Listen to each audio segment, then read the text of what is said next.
üks väike trikk kõikide jaoks, mis pärineb tegelikult tööst tippsportlastega, mida ma olen siin meie noorte tippsportlastega teinud aastaid.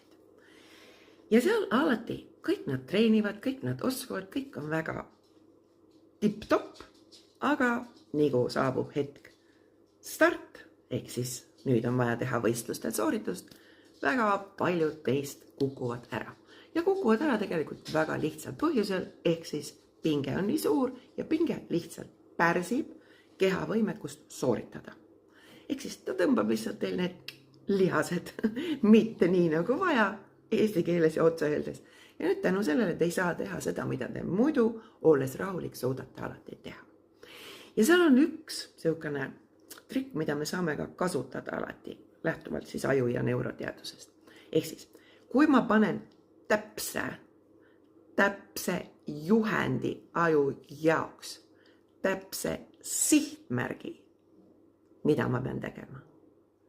Täpse sihtmärgi.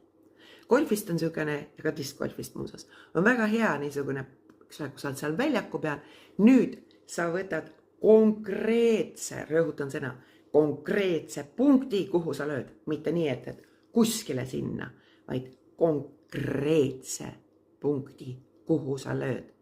Siis usu või mitte, su sooritus kasvab märgatavalt, su täpsus, sest et enne seda sooritust, kui ma nüüd vaatan seda punkti, siis ma annan ajule täpse signaali ja nüüd on oluline mitte kukkuda vahepeal muretsema, kas mul see õnnestub või mitte, vaid lihtsalt ma vaatan, lähed oma rutiini ja teed sooritust. Uskuge mind, ka parimatel lähevad tulemused veel paremaks.